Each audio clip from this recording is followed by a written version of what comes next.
Halo teman-teman, bagaimana mengikuti kuliah online di tengah-tengah krisis pandemi ini? Apakah masih sehat? Ya, teman-teman, sudah lebih 2 bulan kita menghadapi situasi ini. Saya ingin mengajak kita merenungkan satu bagian yang mungkin baik untuk menjadi perenungan bagi kita di tengah-tengah krisis ini. Mari kita buka Yohanes 9 ayat 1 sampai ayat 5. Waktu Yesus sedang lewat, ia melihat seorang yang buta sejak lahir. Murid-muridnya bertanya padanya, "Rabi, siapakah yang berbuat dosa? Orang ini sendiri atau orang tuanya sehingga ia dilahirkan buta?" Jawab Yesus, "Bukan dia dan bukan orang tuanya, tapi karena pekerjaan-pekerjaan Allah harus dinyatakan di dalam dia. Kita harus mengerjakan pekerjaan dia yang mengutus aku selama masih siang. Akan datang malam di mana tidak ada seorang pun yang dapat bekerja. Selama aku di dalam dunia, akulah terang dunia."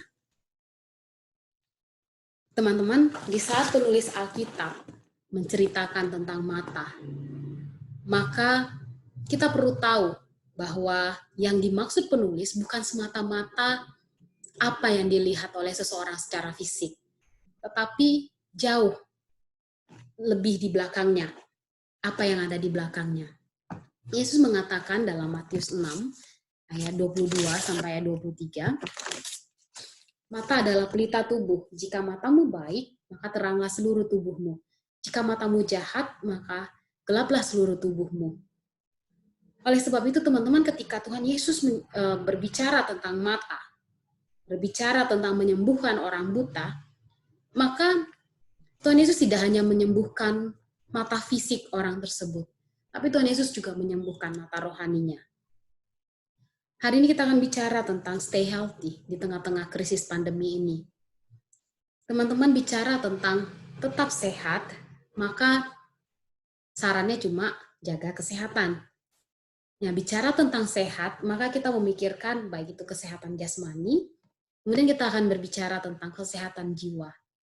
Teman-teman, kalau kesehatan jasmani, kita hanya langsung melakukan exercise, makan makanan yang sehat, istirahat, maka kita tetap sehat.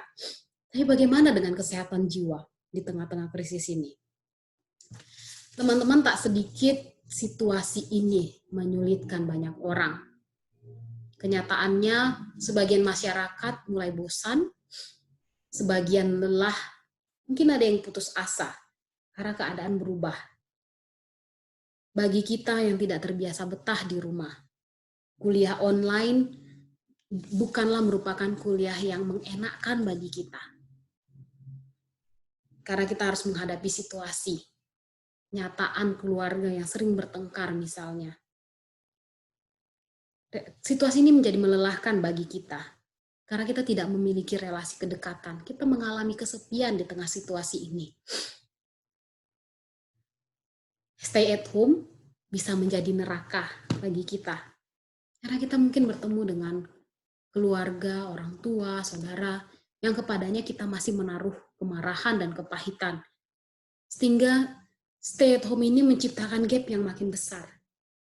Lalu tentang situasi perkuliahan online yang berbeda dengan kuliah tatap muka ini pun tak jarang membuat kita stres, frustasi, bahkan mungkin ada yang depresi. Karena ada banyak tugas yang sangat menyulitkan, metode belajar yang membingungkan, sumber-sumber literatur yang sulit diakses. Kuliah tatap muka online itu kadang-kadang membuat kita tidak fokus, belum lagi masalah jaringan atau distraksi lainnya. Belum lagi ketika kita harus belajar dan mengerjakan tugas-tugas. Kita harus menghadapi realita keluarga yang suka bertengkar di tengah-tengah kita. Sehingga ini membuat kita mengalami depresi, frustasi. Tak sedikit di antara kita yang stres dengan situasi online ini. Bagi para pekerja, ternyata work from home itu sangat menyulitkan. Tidak ada jam kerja, sepanjang hari itu kerja. Bagi sebagian mungkin bukan itu yang jadi masalah, tapi yang menjadi masalah adalah keadaan finansial. Ada mungkin sebagian mereka yang kena PHK, dan ada seorang alumni mengatakan bahwa mungkin perusahaan-perusahaan hanya bertahan sampai bulan Juni. Lalu setelahnya kita tidak tahu bagaimana kondisi kita. Bagi tim kesehatan, situasi ini menjadi sesuatu yang menegangkan. Tak sedikit tenaga medis yang stres karena pasien sangat banyak, tapi situasinya tidak memungkinkan. Sehingga teman-teman, di saat-saat seperti ini, stay healthy in the midst of pandemi itu menjadi sesuatu yang sangat penting. Sehat secara jiwa. Tentu ketika kita bicara kesehatan jiwa, maka kita harus memikirkan bahwa hal yang penting dalam kesehatan jiwa itu sangat dipengaruhi oleh spiritualitas. Teman-teman menarik tulisan Archibald Hart dalam tulisannya dalam konteks untuk orang-orang depresi. Dia mengatakan bahwa depresi itu membuat kita jauh dari Tuhan. Bukan Tuhan yang saat ini meninggalkan kita, tapi kita yang meninggalkan Tuhan karena feeling of depresi.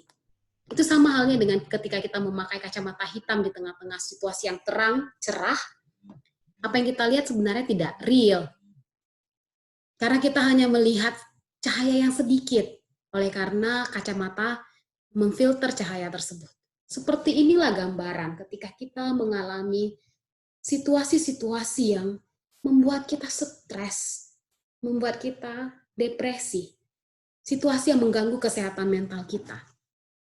Teman-teman, bagi kita yang berada dalam pergumulan yang biasa-biasa saja, ketika membaca tulisan Hart, kita akan anggu-anggu. Betul, betul. Tapi bagaimana dengan kita yang mungkin mengalami pergumulan yang berat?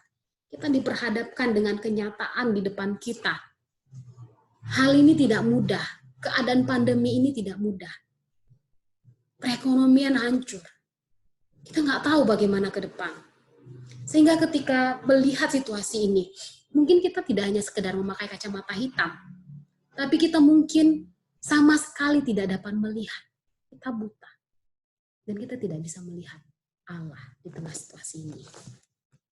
Teman-teman, kitab Yohanes yang kita baca tadi merupakan kisah yang hanya dicatat oleh Yohanes dan tidak dicatat di Injil paralel lainnya. Yohanes menonjolkan rahasia tentang kepribadian Yesus, di mana keilahiannya sebagai anak Allah itu sangat ditonjolkan. Mulai dari prolog awal di Yohanes pasal 1, hingga pengakuan Thomas di pasal 20, yang mengatakan, ya Tuhanku, ya Allahku. Teman-teman, dari kitab Yohanes, dalam konteks inilah kita bisa melihat. Penulis menceritakan kisah tentang orang buta ini dalam konteks keilahian Yesus. Sehingga apa yang mau ditekankan oleh penulis kitab ini dalam bagian ini? Bahwa ketika Yesus berbicara tentang orang buta, maka ada kebutuhan terdalam dari sekedar kesembuhan fisik yang dibutuhkan oleh orang buta tersebut. Di saat Yesus menyembuhkan orang buta ini, Yesus tidak hanya menyembuhkan matanya secara fisik, tapi Yesus menyembuhkan mata rohaninya.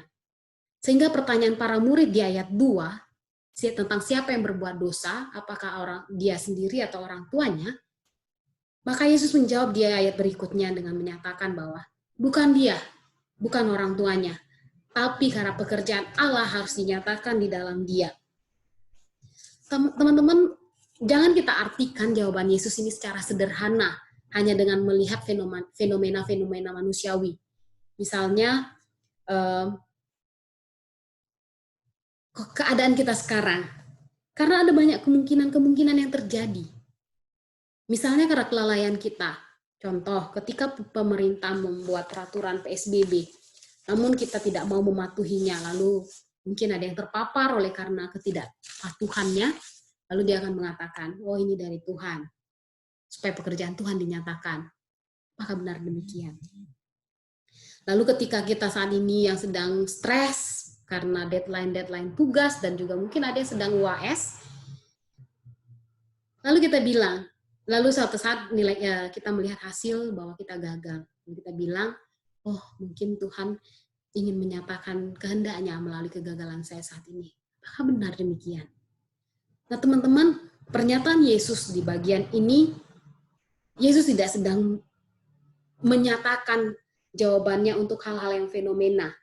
Dia buta karena dosa. Bukan itu. Tapi Yesus sebenarnya sedang menjawab apa yang paling esensi dari kebutuhan orang buta ini. Bahwa dia membutuhkan kebutuhan spiritual sehingga dia bisa melihat Allah. Teman-teman, Harold Kushner, seorang rabi yang melayani di sinagog di New York, waktu dia mengetahui putra yang dia cintai, Aaron, menderita progeria, sejenis penyakit genetik yang menyebabkan penuaan dini secara cepat, biasanya hanya bertahan hidup sampai usia remaja. Kushner mengatakan bahwa yang paling dirasakan waktu itu adalah rasa ketidakadilan yang amat dalam dan menyedihkan. Bagaimana mungkin ini menimpa keluarga saya? Andai kata Tuhan itu benar ada. Andai kata Tuhan itu adil. Apalagi jika ia penuh kasih dan pengampunan, bagaimana mungkin hal ini terjadi pada saya? Keadaan seperti ini membuat Kushner bergumul hebat tentang Tuhan yang selama ini ia layani. Dan ketika anaknya meninggal, apa yang dikatakannya? Apa yang terjadi pada hidup Kushner? Kushner mengatakan bahwa pertanyaan yang harus saya ajukan bukanlah mengapa ini terjadi atas diriku, dosa apa yang telah aku perbuat sehingga aku patut menerima ini. Pertanyaan semacam itu sebenarnya tidak akan terjawab dan juga tidak ada gunanya. Lebih baik bertanya, kini setelah semua ini terjadi atas diriku, apa selanjutnya akan kukerjakan? Saya percaya kepada Tuhan, tapi kini saya percaya kepada Tuhan berbeda dengan kepercayaan saya pada tahun-tahun yang lampau. Teman-teman, membaca jawaban Kushner ini membuat saya meyakini bahwa dalam keadaan kita saat ini, apapun yang terjadi dengan kita, yang mungkin membuat kita mengalami stres berat, atau berbagai kemungkinan yang membuat kita mengalami peristiwa-peristiwa yang tidak mengenakan saat ini. Teman-teman, pengalaman itu mungkin menyakitkan. Tapi dengan caranya yang unik, Tuhan menyediakan pertolongannya bagi kita. Kita perlu melihat bahwa apa yang sedang Tuhan kerjakan di balik peristiwa-peristiwa yang kita alami merupakan cara yang Tuhan berikan kepada kita, supaya kita bisa melihat jejak-jejak Allah yang memelihara kehidupan kita, yang tidak pernah meninggalkan kita. Karena dia tetap memegang tangan kita. Sehingga ketika kita berada di kemungkinan yang paling buruk yang terjadi dalam hidup kita, kita tidak menjadi seburuk apa yang kita bisa. Teman-teman, Viktor Frankl, seorang psikiater yang dibuang ke dalam kamp konsentrasi Nazi, dalam bukunya Man's Search for Meaning, dia mengatakan bahwa seringkali situasi lahiria yang benar-benar sulitlah yang memberi seseorang kesempatan untuk mengembangkan kehidupan spiritual di dalam hidupnya. Lalu dia mengutip apa yang dikatakan Nietzsche, dia yang memiliki mengapa untuk hidup bisa menanggung hampir semua bagaimana. Teman-teman, bagi Frank, yang membuat dia dapat melihat makna hidup adalah ketika dia mengingat semua memori bersama istri tercintanya. Di antara kita mungkin banyak memiliki hal-hal yang menggerakkan kita untuk memaknai kehidupan ini. Namun kalau kita melihat makna hidup di luar Tuhan, maka sebenarnya kita hanya memproyeksikan pikiran-pikiran kita atau kehendak-kehendak kita. Dan itu tidak sesuai dengan keunikan iman Kristen. Setiap pemaknaan kita akan hidup berasal dari pengertian bahwa hidup kita telah ditebus oleh Allah melalui anaknya Tuhan Yesus Kristus. Dan dengan pertolongan Roh Kudus, teman-teman dan saya dipimpin olehnya. Sehingga kita meresponi sebenarnya apa yang telah Allah sediakan bagi kita. Supaya kita bisa hidup sesuai dengan kehendaknya. Kita mengerjakan ini semua karena memang kita menyadari bahwa kita ditebus di dalam Kristus untuk melakukan hal-hal ini. Seperti yang dinyatakan Rasul Paulus di dalam Efesus 2. Kita diselamatkan untuk pekerjaan-pekerjaan baik yang telah Tuhan sediakan. Tapi teman-teman, pertanyaannya adalah, mau tidak kita terlibat? Atau kita membiarkan diri kita di dalam keadaan kesehatan mental yang terganggu oleh karena kita membiarkan feeling of depression, feeling of stress, feeling of apapun itu, menjadikan itu menjadi kacamata hitam atau membuat mata kita gelap dan tidak dapat melihat. Teman-teman, selama hari masih siang, Tuhan Yesus mengatakan, di mana kita masih bekerja, ini berarti bahwa kesempatan yang Tuhan berikan saat ini mungkin saja bisa terlewatkan. Mungkin kita hanya bisa punya waktu 1 detik, 1 menit, 1 jam, 1 hari, 1 bulan, setahun. Kita tidak tahu. Teman-teman, salah satu peristiwa yang mengagetkan di tengah pandemi ini yang tidak kami sangka-sangka adalah kehilangan pendeta kami di Gereja Kristen Kalang Kudus Central Park, Jakarta. Minggu sebelumnya masih melihat Bapak itu sehat-sehat. Lalu mungkin entah lewat ibadah atau bagaimana, beliau terpapar virus dan akhirnya meninggal dunia. Dan istrinya juga dinyatakan positif. Saat beliau dikubur, istrinya harus berada di ruang perawatan. Teman-teman, kita tidak tahu sampai kapan Tuhan memberikan kesempatan itu bagi kita. Tapi di saat yang singkat ini, jika kita responi, maka ini akan menjadi pengalaman hidup yang akan mengubahkan kita. Stay healthy in the pandemic. Teman-teman, saya tidak sedang mengajak kita, saya tidak sedang memberikan tips and trik bagaimana tetap sehat di tengah pandemi ini, harus berolahraga dan sebagainya. Saya tidak sedang memberikan tips-tips itu. Tapi saya mau mengajak kita untuk merenungkan, untuk melihat bagaimana kesehatan spiritual kita di tengah-tengah krisis ini. Di tengah-tengah situasi di mana kita terpisah dari orang-orang, dari persekutuan kita, dari orang-orang yang mendukung kita untuk terus bertumbuh. Apakah kita tetap bertumbuh? Teman-teman, di tengah-tengah pandemi ini, apakah kita bisa menemukan jejak-jejak Tuhan yang masih memelihara kita? Mungkin krisis ini adalah gift dari Tuhan, sehingga kita diizinkan untuk mengalami pemeliharaannya, untuk bisa melihat jejak-jejaknya, untuk melihat sejarah dunia di mana Allah bekerja di tengah-tengahnya. Sehingga pada akhirnya ketika kita dapat mengenal Tuhan lebih daripada yang kita duga, karena kita tetap menggunakan krisis ini menjadi sarana untuk kita mengenal Tuhan. Maka seperti Ayub di akhir masa-masa pergumulannya berkata, hanya dari kata orang saja aku mendengar tentang Engkau. Tapi sekarang mataku memandang kepada Engkau. Mata rohani kita mengenal Dia, Allah yang sejati, Allah yang adalah pemilik hidup kita. Teman-teman, jikalau kita ada di dalam Tuhan, kalau kita sadar bahwa kita telah dijamin di dalam Tuhan untuk memiliki kehidupan, adakah kepastian di luar diri Tuhan? Kita akan mengalami kehidupan yang sejati.